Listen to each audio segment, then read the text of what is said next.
बिस्मिल्लाहिर्रहमानिर्रहीम। आज की क्लास में पढ़ेंगे कि नरेशन क्या होती है। तो कोई फॉर्म भी हो, लेटर राइटिंग हो, स्टोरी राइटिंग हो, ऐसे राइटिंग हो, रिपोर्ट राइटिंग हो या कोई आर्टिकल लिखा हुआ हो, तो ज़ाहिर है वो किसी ने नरेट किया होता है। आप लाइव तो नहीं देख रहे, वो किसी न किसी चीज़ के बारे में कोई इन्फॉर्मेशन दे रहा है और वो इन्फॉर्मेशन उसकी ज़ुबान से हम तक पहुंचती है। अब उसके पास वो इन्फॉर्मेशन हम तक पहुंचाने के दो तरीके हैं। एक तरीका तो डायरेक्ट तरीका है जिसको हम डायरेक्ट नरेशन कहते हैं, और एक है जी इनडायरेक्ट, यानी कि वो जो मैसेज हमें कन्वे करना चाहता है वो हूबहू उन अल्फाज में बयान नहीं करेगा जो स्पीकर ने कहे हैं, बल्कि वो उसको अपनी लैंग्वेज में ट्रांसलेट करके उसका मफहूम अपने लफ्ज़ों में बयान कर देगा। इसको हम इनडायरेक्ट स्पीच कहते हैं। यानी नरेशन जो है वो बेसिकली डायरेक्ट स्पीच और इनडायरेक्ट स्पीच की दो कैटेगरी में डिवाइड की जा सकती है। वो कोई भी किसी भी सॉर्ट की नरेशन हो, ये सारी चीज़ें जिसे हम इंशा कहते हैं ना जी, तो वो सारी उर्दू में जिसको आप कहते हैं, तो लिहाजा ये सारी जो है, जहाँ इंग्लिश में जिसको हम कंपोजिशन कहते हैं, वो बेसिकली जो है वो तहरीर होती है जो तमाम ग्रामेटिकल असूल व ज़वाबित को कवर करते हुए लिखी गई होती है। तो लिहाजा डायरेक्ट नरेशन है हमारे पास, इनडायरेक्ट नरेशन है। अब इसमें हम अगर देखें तो मैंने दो सेंटेंस आपकी सहूलत के लिए यहाँ पे लिखे हुए हैं। लिखा हुआ he said to me you are a fine player. उसने मुझे कहा कि आप बहुत उम्दा प्लेयर हैं। अब इसमें देखें कि एक सेंटेंस ऐसा है, ये बेसिकली दो सेंटेंस है। एक सेंटेंस ऐसा है कि जो राइटर के अपने अल्फाज लग रहे हैं, और दूसरा सेंटेंस ऐसा है जो स्पीकर ने उससे कहे थे वो हूबहू वो वाले अल्फाज लग रहे हैं। यानी कि ये वाले अल्फाज जिसको मैंने अपनी सहूलत के लिए S2 कहा है, ये वो सेंटेंस है जो एक्चुअली स्पीकर ने कहा था, और ये वाला वो सेंटेंस है जो राइटर ने अपनी तरफ से ऐड किया है और स्पीकर का मफहूम उन्हीं अल्फाज में दिया है जो लफ्ज़ जो है स्पीकर ने बोले थे।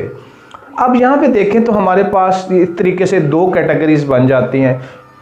ये वाले जो इन्वर्टेड कामा से पहले का सेंटेंस होता है, इसको हम कहते हैं रिपोर्टिंग सेंटेंस, और जो इन्वर्टेड कामास के अंदर एनक्लोज्ड होता है जिसको रिपोर्ट किया गया होता है, इसको हम कहते हैं रिपोर्टेड सेंटेंस। यानी जो कोटेशन की फॉर्म में होता है वो रिपोर्टेड सेंटेंस होता है, और जो उससे पहले होता है वो रिपोर्टिंग सेंटेंस होता है। तो मैंने इनको अपनी सहूलत के लिए इसको S1 और इसको S2 का नाम दे दिया, ताकि फ्यूचर जब हम क्लासेस लें और जहां हम S1 या S2 का तज़किरा करें तो जो स्टूडेंट हैं वो समझ जाएं कि S1 से मुराद क्या है और S2 से मुराद क्या है। अब होता ये, हमने क्या करना होता है कि हमने जनाब इस पूरे टेंस को इनडायरेक्ट फॉर्म में कन्वर्ट करना होता है, इनडायरेक्ट फॉर्म में लाना होता है। अब इनडायरेक्ट फॉर्म में लाने के लिए हमें करना क्या क्या पड़ता है, ज़रा देखिएगा।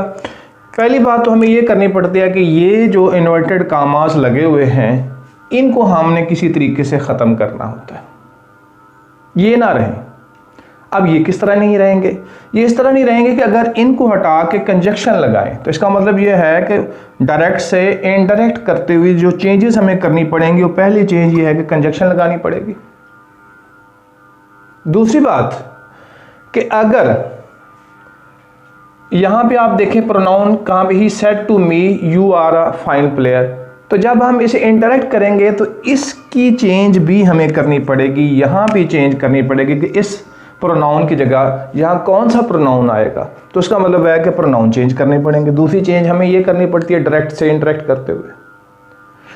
तीसरी बात ये है कि अगर हमारी रिपोर्टिंग स्पीच यानी S1 सेंटेंस पास्ट में है, प्रेजेंट और फ्यूचर में है, तो इसमें कोई चेंज नहीं करने टेंस के हवाले से।